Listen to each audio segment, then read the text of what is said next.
Halo semua, berjumpa lagi dengan saya Erwin Suharyanto. Saya ucapkan selamat datang di channel Excel dan VBA Tutorial. Baik, di video kali ini saya akan membahas tentang pembuatan pivot table menggunakan dua sumber data yang berbeda, yaitu berbeda sheet. Dan di sini kita akan juga belajar tentang bagaimana caranya memasukkan slicer supaya slicer itu bisa digunakan untuk mengendalikan dua buah pivot table tadi dengan dua sumber yang berbeda. Oke, langsung saja di sini kita praktekkan ya. Pertama di sini saya sudah punya dua sheet ya teman-teman ya. Data customer yang isinya itu dari order ID sampai dengan region. Dan di sini sheet kedua ada data sales yang isinya adalah order ID sampai dengan total sales. Oke, di mana di sini kita akan membuat sebuah pivot table ya. Ada dua nanti pivot table-nya dengan sumber datanya adalah data customer dan data sales dilengkapi dengan slicer berdasarkan bulan. Artinya nanti kita bisa mengetahui rekap data dari data customer dan data sales itu berdasarkan bulannya dengan satu slicer saja. Oke, stepnya gini sekarang. Pertama ya, di sini kita tambahkan sheet baru. Saya kasih nama sheetnya adalah bulan. Terus di sini kita copy judulnya ya, month. Saya paste di sini. Terus di bawah saya ketik bulannya adalah Januari. Terus saya copy ke bawah sampai dengan Desember. Nah, fitur ini ya saya copy ke bawah, dia langsung muncul otomatis bulannya Desember ya itu ya yang terakhir. Ini kalau misalnya teman-teman menggunakan format bahasa Indonesia. Jadi kalau menggunakan format bahasa Inggris ya teman-teman harus menyesuaikan nih ya. Ini kan bahasa Indonesia semua. Ini Indonesia semua bahasanya nih. Jadi teman-teman harus mengubahnya menjadi pengaturannya adalah regionalnya nih Indonesia gitu, supaya dia menjadi bahasa Indonesia untuk pengaturan di sini. Nah, jika sudah, langkah berikutnya ya kita bikin tabel. Pertama di sini masuk ke data customer, kita klik, pilih insert, pilih tabel, klik OK. Terus di sini kita kasih nama tabelnya adalah customer. Oke. Terus sales kita kasih tabel juga, klik, insert, table, oke. Table design kita klik, di sini kita kasih nama customer. Customer sales ya harusnya ya. Sales, oke. Dan yang terakhir di bagian bulan di sini kita klik ya, pilih insert juga, pilih table dulu, klik oke. Dan di sini table desainnya kita kasih nama bulan.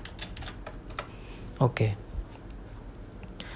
Nah, kalau sudah, kita buatkan pivot table dari sini dulu ya.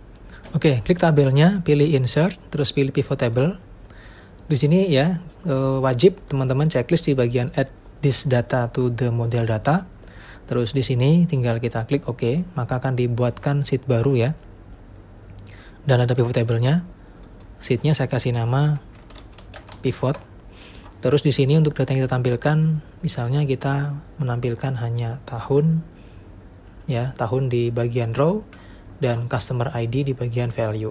Artinya saya masukkan customer ID di bagian value itu untuk menghitung di tahun 2014 itu ada berapa customer yang melakukan transaksi begitu.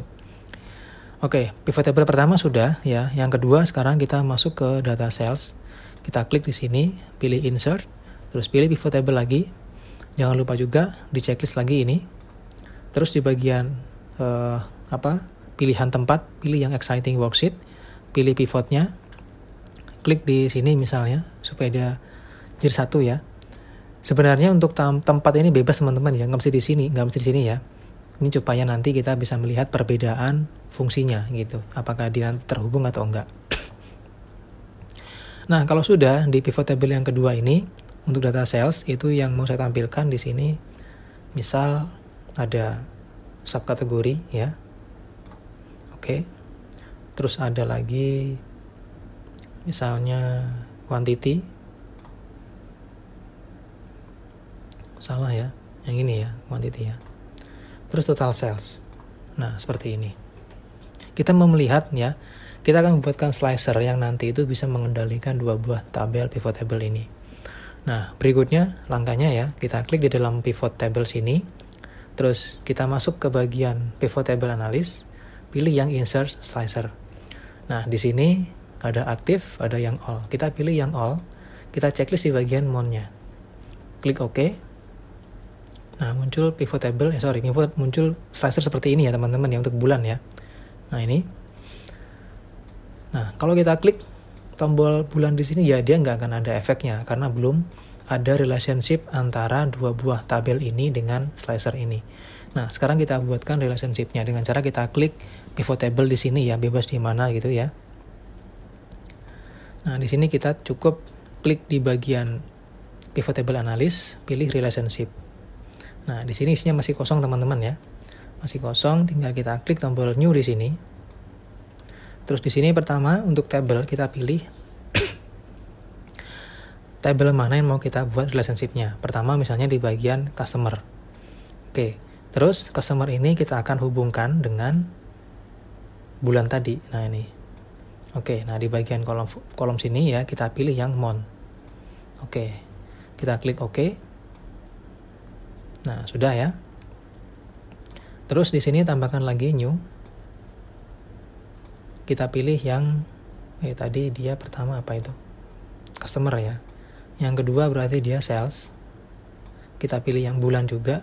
Ini pun juga sama, month. Klik OK. Nah, seperti ini ya.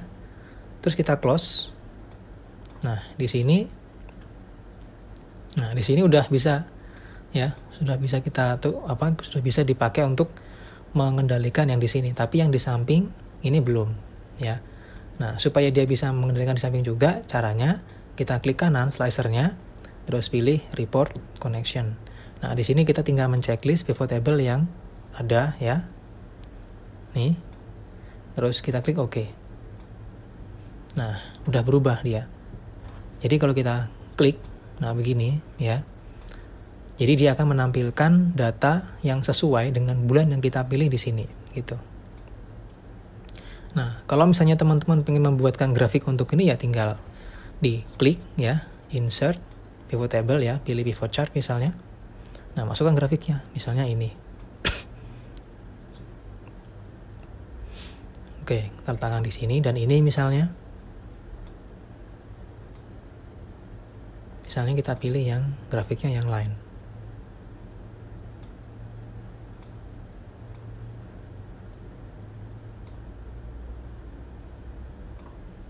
Oke, nah jadi kalau kita klik seperti ini, ya dia menggerakkan semua grafik, ya, walaupun dia berbeda data sumbernya dan pivot table-nya, hanya menggunakan satu buah slicer.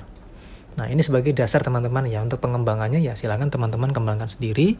Semoga bermanfaat tutorial ini. Terima kasih dan kita akan berjumpa lagi di tutorial video selanjutnya. Sampai jumpa.